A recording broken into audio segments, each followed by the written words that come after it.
बारिश में गरीब की झोपड़ी। बाहर तो बहुत तेज बारिश हो रही है, अब मैं मजदूरी कैसे करने जाऊंगा? बाबा आप रुक जाइए, मौसम बहुत ज्यादा खराब है। मुझे तो समझ नहीं आ रहा, ये दिन पर दिन मौसम खराब होता जा रहा है। अगर ऐसे ही चलता रहा तो मजदूरी नहीं कर पाऊंगा और घर में खाने को एक दाना तक नहीं आ पाएगा। तभी बहुत तेज आंधी तूफान चलता है। अरे देखो जरा, देखो कितनी तेज तूफान चल रहा है। अरे महेश बेटा, तू झोपड़ी के ऊपर तिरपाल तो लगा कर आया था ना? हाँ बाबा, लगा दी थी तिरपाल। और उसके ऊपर तूने ईंटें रखी थी या नहीं? बाबा ईंट रखना तो मैं भूल गया। महेश के इतना कहते ही झोपड़ी के अंदर बारिश की वजह से पानी टपकना शुरू हो जाता है। हे भगवान, महेश तूने ये क्या किया? तुझे मैंने कहा था बारिश और तूफान तेज है, तुझे ईंटें रख देनी चाहिए थी। मुझे लग रहा है कि तिरपाल उड़ गई। चल चल मेरे साथ चल, अब तुझे मेरे साथ भीगते हुए मेहनत करनी होगी, नहीं तो पूरे घर में पानी ही पानी भर जाएगा। देवेश इतना बोल ही रहा था कि घर के अंदर वाकई छत से पानी टपकने लगा।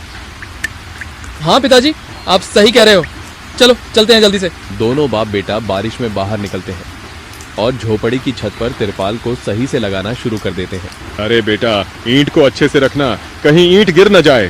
ठीक है पिताजी, सही सही रखूंगा।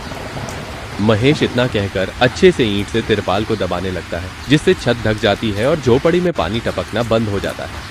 लेकिन इसी के चलते हुए बेचारे दोनों के दोनों बहुत बुरी तरह भीग जाते हैं।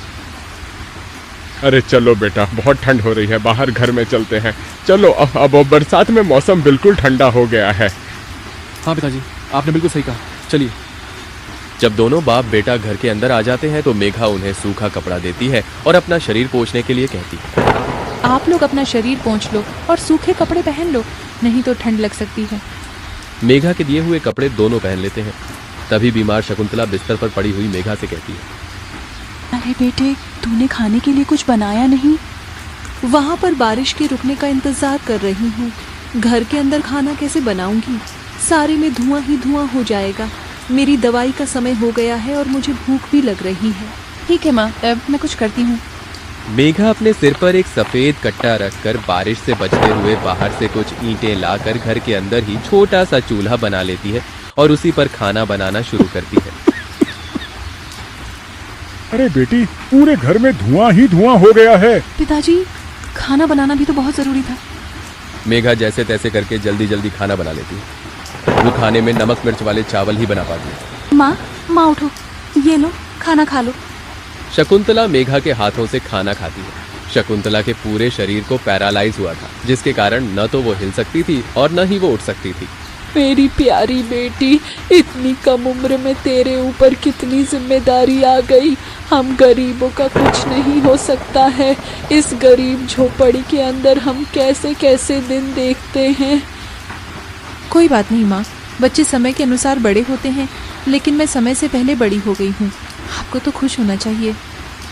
मैं तो इस कदर लाचार हो गई हूँ कि तेरे सर पर हाथ रखकर तुझे आशीर्वाद भी नहीं दे सकती बेटा। शकुंतला की आंखों से आंसू निकल रहे थे।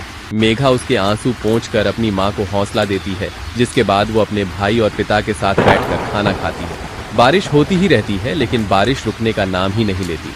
खाना खाकर वो सभी सो जाते हैं। आधी रात के समय जिस तरफ शकुंतला का बिस्तर होता है, वहाँ पर पानी टपकना शुरू हो जाता है। अरे ये क्या, पानी टपक रहा है। मेघा लगता है सो गई। अब मैं क्या करूं? ये पानी तो धीरे धीरे टपकता ही जा रहा है। शकुंतला रात भर अपने ऊपर टपकते हुए पानी को ऐसे ही झेलती रहती है, जिसकी वजह से सुबह तक उसके पूरे शरीर में बुखार फैल जाता है। अरे ये क्या माँ, आपको तो बहुत ही बुखार हो गया है।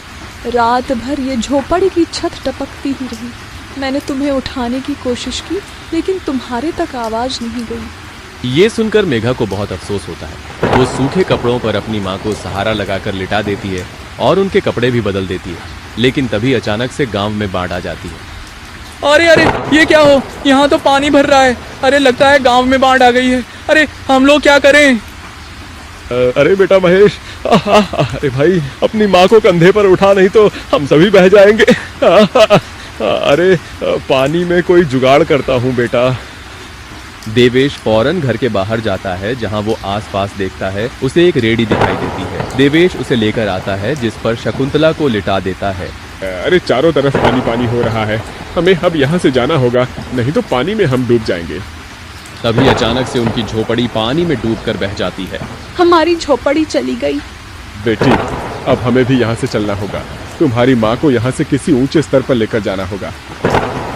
देवेश, महेश और मेघा तीनों शकुंतला को रेडी के साथ वहां से ऊंचाई पर लेकर जा रहे होते हैं, लेकिन पानी बहुत ज्यादा होने की वजह से रेडी का संतुलन खराब हो जाता है और वो पानी के साथ बहने लगती है। पिताजी, पिताजी, माँ रेडी के साथ पानी में बहते हुए जा रही है। अरे भगवान, अब हम लोग क्या करें? अरे हम लोग भी डूब रहे हैं। कोई सहारा मिलेगा तो हम यहाँ से बाहर निकल पाएंगे, नहीं तो पता नहीं आज क्या होगा। हे भगवान, कोई हमारी मदद करो।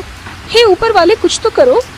तभी मेघा को एक बड़ी सी लकड़ी का सहारा मिलता है। वो उस लकड़ी के सहारे अपने पिता और भाई को भी बचा लेती है, जिसके बाद वो तीनों लकड़ी के सहारे तैरते हुए एक ऊंचे स्तर पर पहुंच जाते हैं, जहां पर काफी लोग होते हैं। हे भगवान, मेरी 8 साल की बेटी थी, कहीं नजर नहीं आ रही। इस बाढ़ के कारण वो पता नहीं कहां पानी के साथ ही बहती चली गई। वहां सभी अपने परिवार को लेकर दुख में थे और यहाँ मेघा, देवेश, महेश तीनों शकुंतला के लिए फूट फूट कर रोने लगे थे। मेरी माँ पता नहीं कहाँ चली गई। पता नहीं किस हाल में होंगी वो। क्या वो अभी जिंदा होंगी या नहीं? तुम ये कैसी बातें कर रही हो? हौसला रखो, सब कुछ ठीक हो जाएगा। माँ वापस आएंगे।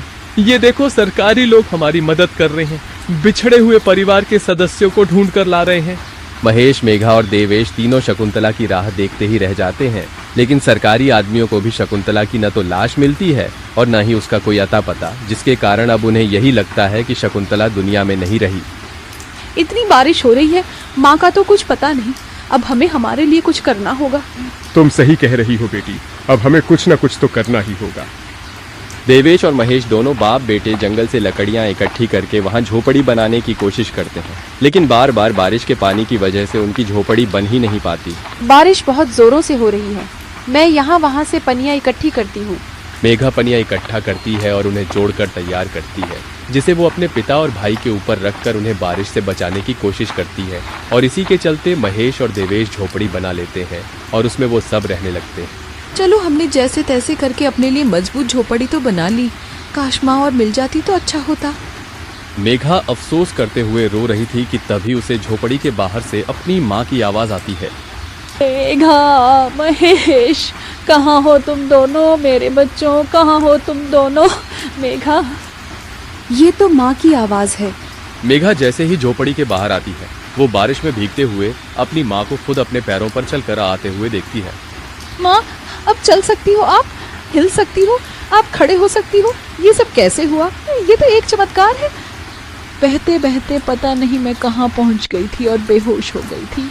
जब होश आया तो हाथ पैर अपने आप काम करने लगे थे। फिर तुम्हें ढूंढते हुए यहाँ तक आ गई। ये भगवान का चमत्कार ही था। हमारी झोपड़ी भी टूट गई। भैया और पिताजी ने दोबारा झोपड़ी बनाई है और इस बार बहुत मजबूत झोपड़ी है। एक बूंद भी नहीं आ रहा अपनी झोपड़ी के अंदर। माँ, चलो हम सब एक साथ पहले की तरह रहेंगे। शकुंतला को सही सलामत देखकर महेश और देवेश दोनों बहुत खुश होते हैं। वो सभी एक दूसरे को गले से लगा लेते हैं। इस तरह बारिश में भी गरीब की झोपड़ी उनके काम आती है और वो उसी